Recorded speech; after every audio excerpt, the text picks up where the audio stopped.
اور دوسری عبادت قربانی والی ہے، تو موقع کی مناسبت سے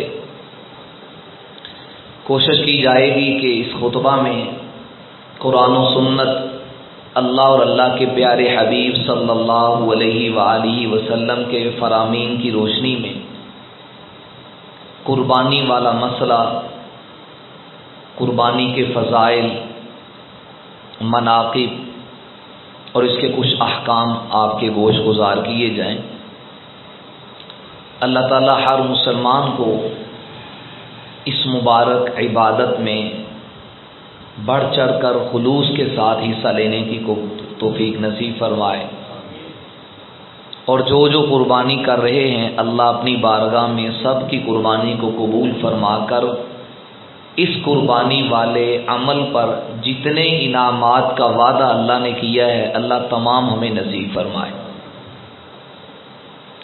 قربانی قربان سے ہے، قربان کے لفظ سے مشتق ہے۔ قربان کہتے کسے ہیں؟ فقہا نے لکھا ہے ما یتقرب بہ الی اللہ تعالی، وہ محبوب عمل جس کے ذریعے انسان کو اللہ کا قرب ملتا ہے، اس محبوب عمل کو قربانی والا عمل کہتے ہیں۔ ما یتقرب بہ الی اللہ تعالی، یہ محبوب عمل بہت ہی محبوب ہے۔ اس محبوب عمل میں ادھر آؤ، چلا دے پنکھے سر، بٹن اوپر کر دے۔ اللہ تعالیٰ اور اللہ کے پیارے حبیب صلی اللہ علیہ وآلہ وسلم کی تعلیمات کیا ہیں، وہ اختصار کے ساتھ قرآن و سنت کی روشنی میں آپ کے گوش گزار کرنے کی کوشش کروں گا۔ آپ سمجھتے ہیں ویسے تو قرآن کی ایک آیت ہی آدمی پڑھ لے تو آگے نہیں جانے دیتی، البتہ قرآن کریم کے 5 مقامات اور متعدد مقامات حدیث پاک کے آج کے خطبہ میں ہم ان کی سیر کریں گے، اللہ اور اللہ کے حبیب کا فرمان سمجھیں گے۔ سب سے پہلی آیت اللہ تعالیٰ نے قربانی کا حکم دیتے ہوئے فرمایا وَلِكُلِّ أُمَّةٍ جَعَلْنَا مَنْسَكًا، اتنا محبوب عمل ہے کہ صرف آپ کو ہی یہ قربانی والے عمل کا حکم نہیں دیا جا رہا، ایک چھوڑ دیں نیند آ جائے گی، قربانی والے عمل کا حکم صرف اس امت ہی کو نہیں، فرمایا وَلِكُلِّ أُمَّةٍ، جو بھی امتیں جتنی سابقہ گزر چکی ہیں ہر امت کو اللہ نے جعلنا لمنسکا، ان کے لیے قربانی والا حکم پروردگار عالم نے رکھا۔ کیوں؟ لِيَذْكُرُوا اسْمَ اللَّهِ عَلَى مَا رَزَقَهُم مِّن بَهِيمَةِ الْأَنْعَامِ، تاکہ جو اللہ نے جانور ان کو عطا کیے ہیں اللہ کے دیے ہوئے جانوروں پر بوقت ذبح وہ اللہ کے نام کو بلند کرے۔ چنانچہ جانور پاک ہی اللہ کے نام کی برکت سے ہوتا ہے، وگرنہ خون نکالنا تو خاص مقصد نہیں ہے۔ یہی وجہ ہے کہ جو شخص بوقت ذبح جان بوجھ کے تکبیر نہ پڑھے، عمدن قصدن اللہ کا نام نہ لے، تو آپ مسئلہ پوچھ رہے علماء فقہا فرمائیں گے کہ چھری پھیرنے کے باوجود جانور حلال نہیں ہوگا۔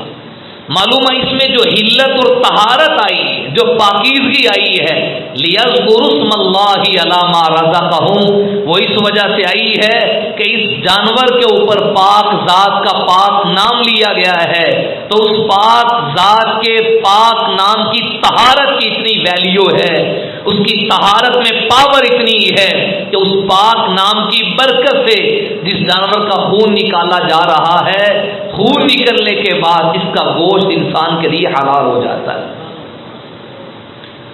دوسرے مقام پہ اللہ فرماتے ہیں وَالْبُدْنَ جَعَلْنَاهَا لَكُم مِّن شَعَائِرِ اللَّهِ لَكُم فِيهَا خَيْرٌ، یہ جو قربانیاں ہیں ہم نے یہ تمہارے لیے من شعائر اللہ، یہ اللہ کے شعار میں سے ہیں، دین اسلام کی سربلندی کا ذریعہ ہے، اور جو اللہ کے شعار کی تعظیم کرتا ہے، وَمَن يُعَظِّمْ شَعَائِرَ اللَّهِ فَإِنَّهَا مِن تَقْوَى الْقُلُوبِ، اسے دل کا تقوی مل جاتا ہے۔ جتنے بھی اللہ کی شعار ہیں، اسلامی اعمال اور شریعت میں جو ما بہل امتیاز ہے، جسے دیکھ کر دوسرے کام کا شوق پیدا ہو، ان میں سے ایک قربانی ہے۔ اسے شعائر اللہ میں کہا گیا، جیسے صفا مروہ کا طواف، ان کا چکر شعائر اللہ میں سے ہے۔ اسی طرح قربانی والا عمل شعائر اللہ میں سے ہے، اور اللہ کے شعار کی تعظیم کرنے سے انسان کو تقوی کی دولت ملتی ہے۔ مطلب کیا آیت کا کہ جس قدر شوق کے ساتھ تم یہ شعار قربانی کرو گے، جوں جوں قربانی کا عمل بڑھتا جائے گا، تو اللہ تمہیں تقوی کے مقام پہ فائز کرتے جائیں گے۔ قرآن کریم کا تیسرا مقام پڑھتا ہوں، فرمایا اسلامی تاریخ میں قربانی صرف امت محمدیہ پر نہیں ہے۔ وَاتْلُ عَلَيْهِمْ نَبَأَ بَنِي آدَمَ بِالْحَقِّ، میرے نبی جی میں آپ کو وحی کے ذریعے بتا رہا ہوں، آپ اپنی امت کے لوگوں کو قربانی والا عمل حق کے طریقے سے آدم کے دو بیٹوں کا قصہ بیان کریں۔ نَبَأَ بَنِي آدم، بنین ابن واحد، اس کا تثنیہ بنین، پھر اضافت کیا ہے؟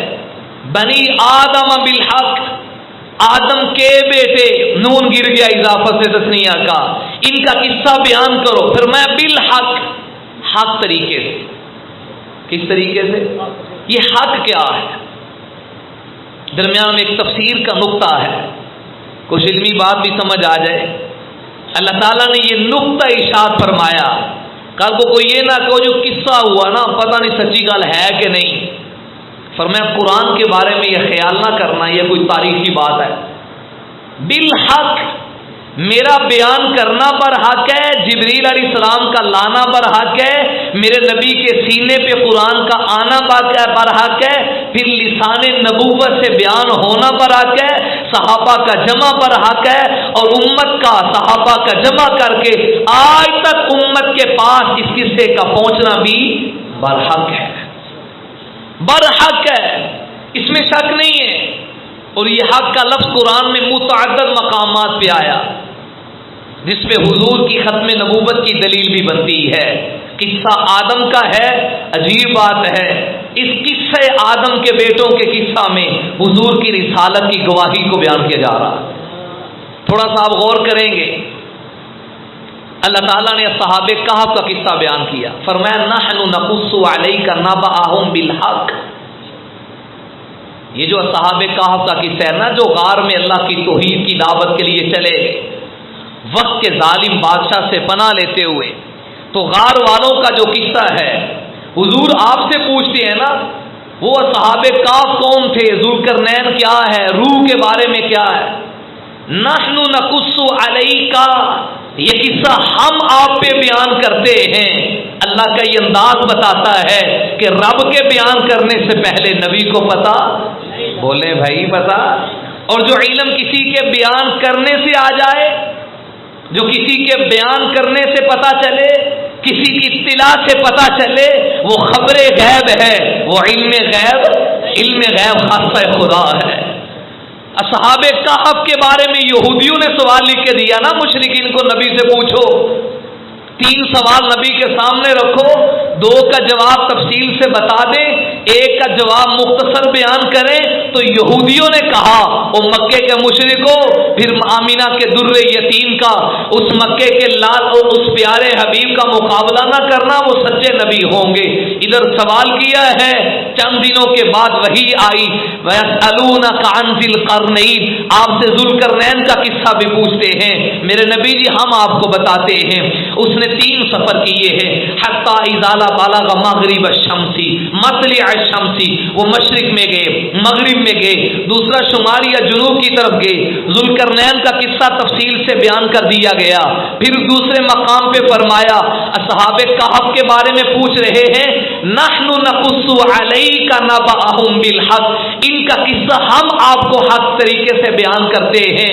یسألونک عن الروح، وہ آپ سے روح کے بارے میں سوال کرتے ہیں، آپ فرما دیجئے ہوا من امر ربی، وہ تو میرے رب کا معاملہ ہے۔ یہ مختصر سا جواب آگے، اب دو تفصیلی آگے، جنہوں نے ماننا مان گے لیکن ضدی پھر بھی ایمان پھر بھی نہیں ماننا۔ تو اللہ نے حق کے ساتھ بیان کیا۔ یہودیوں نے تہمت لگا دی حضرت عیسیٰ پر، الیاذ باللہ یہ حلالی نہیں ہے، معاذ اللہ نکرے کفر نباشت۔ حضرت مریم کے دامن پہ دبا لگایا، ان کے کسی سے تعلقات بن گئے ہوں گے، فلاں کے نطفے سے عیسیٰ پیدا ہوئے ہیں، معاذ اللہ استغفر اللہ، یہ بھی غلطی کر گئے۔ عیسائیوں کی بات آئی، انہوں نے بجائے اللہ کا نبی ماننے کے حد سے آگے کر کے کہا ابن اللہ، یہ اللہ کا بیٹا ہے، معاذ اللہ۔ اس موقع پہ قرآن نے حق کا لفظ بول کے بیان کیا، فرمایا ذالک عیسیٰ ابن مریم، وہ ابن اللہ نہیں ہے، وہ ابن مریم ہے، وہ خدا کا بیٹا نہیں ہے، وہ عیسیٰ حضرت مریم کے بیٹے ہیں۔ ذالک عیسیٰ ابن مریم، وہ حضرت مریم طاہرہ کے بیٹے ہیں، وہ اللہ کے بیٹے نہیں ہیں۔ آگے فرمایا قول الحق،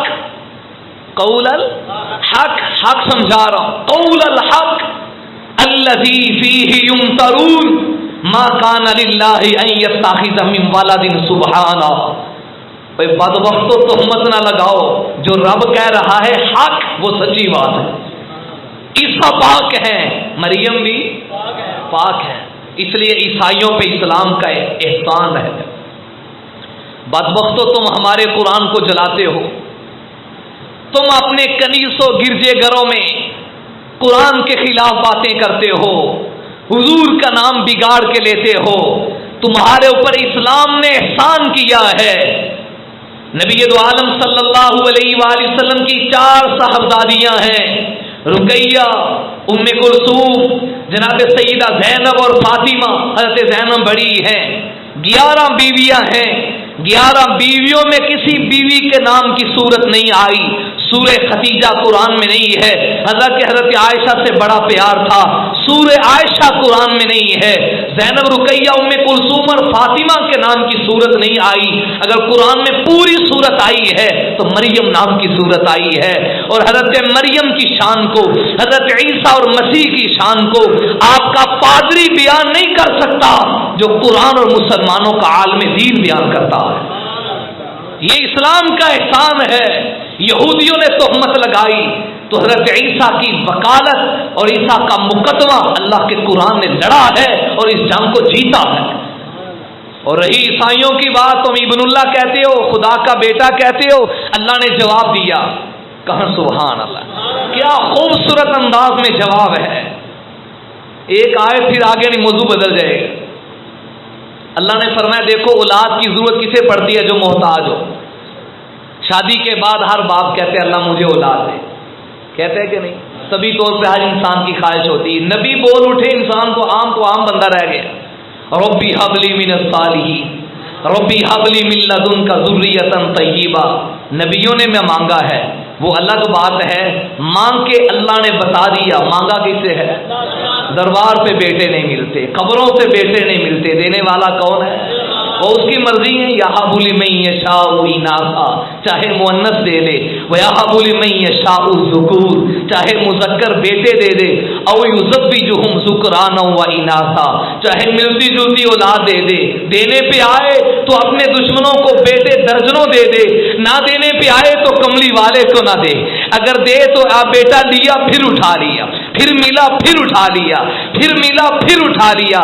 جب یہ آخری بیٹے ابراہیم کا انتقال ہوتا ہے، سرکار ہاتھوں پہ لے کے قبرستان میں جا رہے ہیں اور رحمت والی آنکھوں سے بے ساختہ آنسوؤں کا ایک سیلان شروع ہو گیا۔ کہا اللہ کے حبیب ہمیں منع کرتے ہو، خود رو رہے ہو۔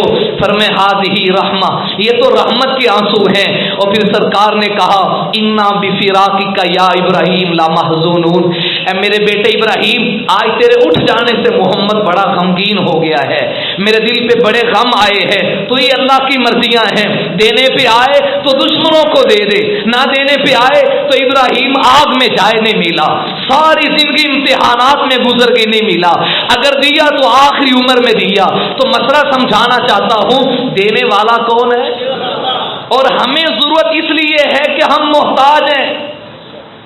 ہر باپ اس لیے خواہش کرتا ہے، وہ چاہتا ہے کہ میرے بعد میری اولاد میرا سہارا بنے گی، میری زمین پہ یہ مالک بنے گی، میرا کام آگے چلائے گی۔ مولوی صاحب ہے اس کی اپنی خواہش ہے، حکیم صاحب ہے اس کی اپنی خواہش ہے، کوئی کام کرنے والا ہے اس کی اپنی خواہش ہے، اللہ میرا سہارا مل جائے، دل بہلانے کے لیے مجھے اولاد دے دیجئے۔ نبی جب مانگ بیٹھے تو عام کیا ہے؟ اللہ نے اس منظر میں بیان کیا، فرمایا بدبختو زبان کو روک لو کہ عیسیٰ خدا کا بیٹا ہے، مجھے اولاد کی ضرورت نہیں ہے، اولاد کی ضرورت تب ہو کہ مجھے سہارا چاہیے، میں تو وہ ہوں جس کا تعارف یہ ہے ما کان للہ ان یتخذ من ولد سبحانہ ان یقول له کن فیکون۔ بلا مجھے کسی کے سہارے کی ضرورت ہی کیا ہے، بلا مجھے کسی سے مانگنے کی ضرورت ہی کیا ہے، میں نے جو کام کرنا ہو مجھے سہارا نہیں چاہیے، مجھے مشورہ نہیں چاہیے، مجھے کسی کی معاونت نہیں چاہیے، میری پاور اتنی ہے ان یقول له کن فیکون، کن کہنے کی دیر ہے، کائنات وجود میں آ جاتی ہے، جب ساری کائنات میں بادشاہت میری ہے، لہو ما فی السماوات و ما فی الارض وما بینہما، کائنات کا کوئی ذرہ میری بادشاہت سے باہر نہیں ہے، ہر ایک جب میرا ہے تو مجھے بلا اولاد کی ضرورت کیا ہے۔ حضرت عیسیٰ کا واقعہ بیان کرتے ہوئے بھی کہا ذالک عیسیٰ ابن مریم قول الحق، یہ پکی بات ہے، وہی انداز اللہ نے قربانی کے مسئلہ میں کہا وَاتْلُ عَلَيْهِمْ نَبَأَ بَنِي آدَمَ بِالْحَقِّ، حضرت آدم کے دو بیٹوں کا قصہ حق طریقے سے بیان کر دو، یہ حق آ کے بتا رہا ہے، قرآن میں جو کچھ بیان ہوا یہ کوئی تاریخی اور من گھڑت بات نہیں ہے، رب کا فرمانا حق ہے، نبی کا امت تک پہنچانا بھی برحق ہے۔ حق کہا، اس سے نبی کی صداقت کی دلیل کیسے بنی؟ آدم کے بیٹے حضور کے زمانے میں تھے یا صدیوں پہلے گزر گئے؟ بولیں بھائی، وہ کائنات کی ابتدا کی بات ہو رہی، حضرت عیسیٰ کا زمانہ نبی سے 600 سال 6 صدیوں پہلے گزرا، اصحاب کہف کا واقعہ کئی صدیوں پہلے گزرا، اور بیان کون کر رہے ہیں؟ جو ایک دن کسی استاد کے پاس پڑھنے کے لیے نہیں گئے، جنہیں امی کہا جاتا ہے، امی محض کی زبان پہ صدیوں پرانی بات اس طرح سے بیان کرنا کہ ذرہ بھر بھی شک نہ ہو، اس بات کی دلیل ہے کہ پیغمبر کی زبان نہیں بول رہی، زبان اس کی ہے وما ينطق عن الهوى ان هو الا وحی یوحى، زبان اس کی ہے، اس کی زبان پہ آنے والا کلام رب العالمین کا ہے، اور جو رب کی زبان بولے وہ سچا نبی ہوتا ہے۔ یہ قصہ آدم کے بیٹوں کا ہے، دلیل میرے نبی کی صداقت کی بن گئی، قصہ صحابہ کہف کا ہے، دلیل نبی کی صداقت کی بن گئی، قصہ حضرت مریم کے بیٹے عیسیٰ کا ہے، دلیل میرے پیغمبر کی صداقت کی بن گئی۔ اور یہاں چلتے ہوئے خطیبانہ نقطہ آ گیا، ایک موقع پہ میں نے کہہ دیا، علماء بیٹھے ہو تو میں نے کہا جی معذرت، اگر غلط ہو تو میرا ہے، اصلاح ضرور کر دیجئے۔ عام طور پہ جب آدمی کتاب پڑھتا ہے تو تلاوت ایک طرف سے ہوتی ہے، تلاوت تھوڑا سا جاگیں، تلاوت آپ قرآن کھولیں تو آپ ہی پڑھ رہے ہیں نا، مولوی صاحب قرآن کھولیں تو مولوی صاحب ہی پڑھ رہے ہیں، یہ میرے سامنے پڑھا ہوا ہے، میں اسے پڑھوں گا تو میں ہی پڑھ رہا ہوں نا اسے، لیکن واحد کائنات میں ہستی ایک محمد مصطفیٰ کی ہے صلی اللہ علیہ وآلہ وسلم۔ آقا جب قرآن پڑھتے تھے تو میرا ایمان یہ کہتا ہے نبی وضحات قرآن کو دیکھ کے پڑھتے تھے، قرآن مصطفیٰ کو دیکھ کے پڑھتا تھا، جانبین سے تلاوت ہوتی تھی، حضور قرآن کی تلاوت کرتے تھے، قرآن مصطفیٰ کے چہرے کی تلاوت کرتا تھا۔ طٰہٰ سے عیاں تیری سیرت کا قصیدہ، قرآن میں یاسین تیرا نام و لقب ہے، والفجر کا مطلب تیرے چہرے کی تلاوت، واللیل تو مولا تیری زلفوں کا لقب ہے۔ خاموش گر رہے تو یہ خدا کی کتاب ہے، اگر یہ بولنے لگ جائے تو یہی رسالت مآب ہے۔ اگر خاموش کر جائے تو کتاب اللہ بنتی ہے، اگر بولنا شروع کر دے تو رسول اللہ بنتی ہے۔ کلام خدا، کلام مصطفیٰ، کلام خدا، کلام مصطفیٰ، نہیں کلام خدا، زبان مصطفیٰ، انداز ہی کچھ اور ہے۔ خیر کہیں اور طرف نہ چلے جائیں، اللہ کا قرآن قربانی کی تیسرا مقام سنا رہا ہوں۔ فرمایا وَاتْلُ عَلَيْهِمْ نَبَأَ بَنِي آدَمَ بِالْحَقِّ۔ قربانی کا مسئلہ سمجھ آئے گا، امت کے لوگ یہ نہ کہ شاید سانو حکم مل گیا تھی قربانی کرنی۔ فرمایا جب سے انسانیت کا آغاز ہو رہا ہے تب سے قربانی والی عبادت کا بھی آغاز ہو رہا ہے۔ جتنی پرانی تاریخ انسان کی ہے اتنی ہی پرانی تاریخ قربانی کی ہے۔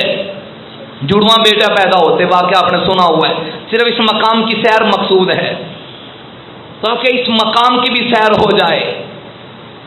ہر حمل سے ایک بیٹا ایک بیٹی پیدا ہوتے، جس حمل سے بچہ پیدا ہوا اس کا نکاح آئندہ حمل سے پیدا ہونے والی جڑواں بچی سے ہوتا۔ قابیل کے ساتھ جو بچی پیدا ہوئی وہ شکل و صورت سے بہت خوبصورت تھیں، اور اگلے حمل میں دوسرے بیٹے پیدا ہوئے حابیل، ان کے ساتھ بیٹی پیدا ہونے والی ان کی جو ہمشیرہ تھی وہ شکل و صورت میں خاص زیادہ خوبصورت نہیں تھی۔ اب اصول یہی تھا، ایک حمل کے لڑکے کا اگلے حمل کی لڑکی سے نکاح ہوتا اور پچھلے حمل کی لڑکی کا پہلے حمل کے لڑکے سے نکاح ہوتا۔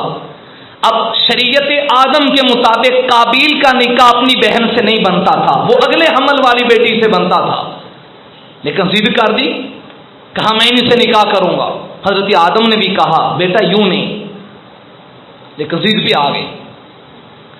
حضرت آدم نے فیصلہ دیا تم یوں کرو، دونوں اپنی اپنی قربانی کرو، چلنے دو سارے پکے، اپنی اپنی قربانی کرو، جس کی قربانی اللہ کو قبول ہوگی اس قابیل کے ساتھ پیدا ہونے والی جڑواں بچی سے اس کا نکاح ہو جائے گا۔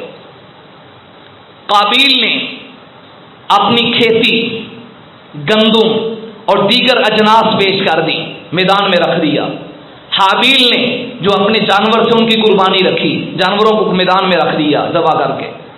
اس وقت قبولیت کی نشانی یہ تھی، آسمان سے آگ آتی جس کے حصے کو جلا کے راکھ کر دیتی، یہ نشانی ہوتی کہ اس اللہ کی بارگاہ میں اس کی قربانی قبول ہو گئی، اور سلام پیش کرے رحمت والے نبی پر۔ سبحان اللہ، رحمت والے نبی کی وجہ سے اللہ نے ہم پہ رحمت کر دی ہے۔ اگر یہ حکم ہمارے لیے باقی رہتا تو جیسے ہمارے حالات ہیں، دنوں کو پہلے ہی شروع ہو جاتا ہے، گوشت صحیح ہوتا ہے، ایسے ہی فریج بھر کے رکھنی، عورتیں پہلے فریج صاف کرتی، پہلے سے خیالات آ جاتے ہیں، یاد رکھے قربانی ضائع نہ کر بیٹھنا۔ کوئی تقسیم، کوئی ذہن میں پلانگ نہ بناؤ، اس دفعہ ان کو یہ دینا ہے، ان کو یہ دینا ہے، کچھ نہ کرو، بس یہ رکھو میں نے قربانی کرنی اللہ کی رضا کے لیے۔ وقت آنے پہ فیصلہ ہو جائے گا، 3 ڈھیریاں کر دیں کس کو دینی، پہلے سے نہ متعین کرو۔ سکے پہلے سے تیار کیے جاتے ہیں، سوراخیں پہلے لی جاتی ہے، پون پون کے بوٹیاں کھاواں گے، اور بھائی کھانے پینے کی قربانی نہیں ہے، آگے آئے تاریخ کو عرض کرتا ہوں۔ تو آسمان سے آگ آ کے اگر جلا دیتی، ہم میں سے کسی کی قربانی اگر قبول نہ ہوتی، بتاؤ منہ دکھانے کے قابل رہتا؟ لوگ تانے دیتے، اے جے بندہ جی نیت کھوٹی سی تاں تے قربانی قبول نہیں ہوئی۔ اور اج کل کوئی معاف کرتا ہے بندہ؟ اج کل تو لوگ ایب لبتے ہیں، کوئی معافی نہیں دیتے، کوئی رعایت نہیں۔ کل صبح مجھے ایک ساتھی کہہ رہا تھا، مولوی جی تسی آپ قربانی کرتے ہو والا؟ میں نے کہا جی الحمدللہ کرتا ہوں۔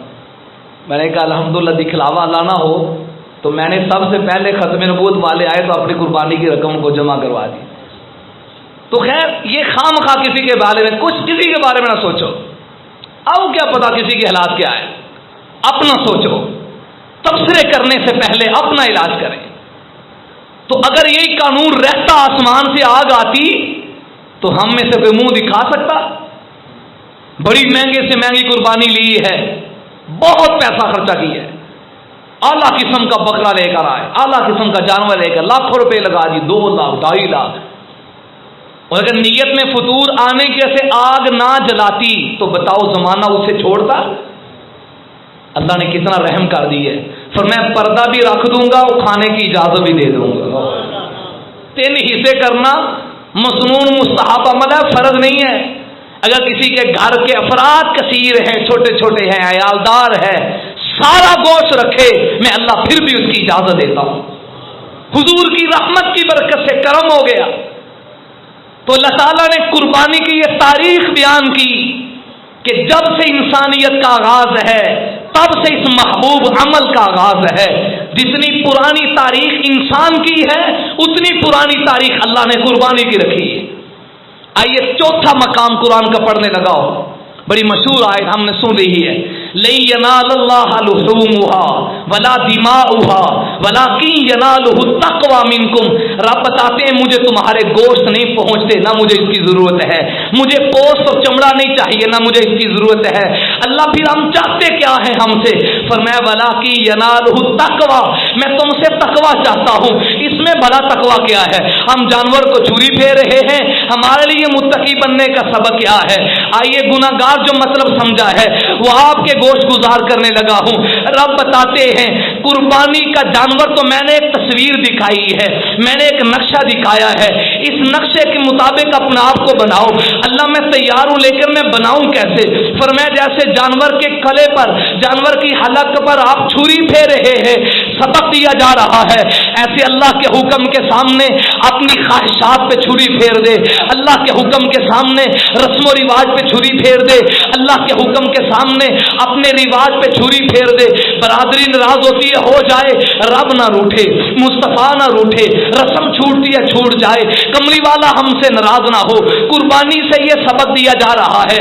آپ غور کریں، جب آپ جانور کو لٹاتے ہیں، آپ بارہا مشاہدہ کر چکے ہیں، وہ قربانی کا جانور اپنی آنکھیں بند کر لیتا ہے، یوں گردن کو پیچھے کر دیتا ہے، گویا کہ جانور یہ سمجھ جاتا ہے مجھے راہ خدا میں شہید کیا جا رہا ہے، میں راہ خدا میں قربان ہو رہا ہوں، تو وہ قربانی اپنے لیے تسلیم کر لیتا ہے، اپنے آپ کو قربان ہونا پسند کر لیتا ہے، اللہ کی تقدیر پر خاموش ہو کر اسے وہ مان لیتا ہے۔ رب قربانی سے یہی تو سبق دے رہے ہیں، تم بھی اللہ کی تقدیر پہ راضی ہو جاؤ، اللہ کے حکم پہ راضی ہو جاؤ۔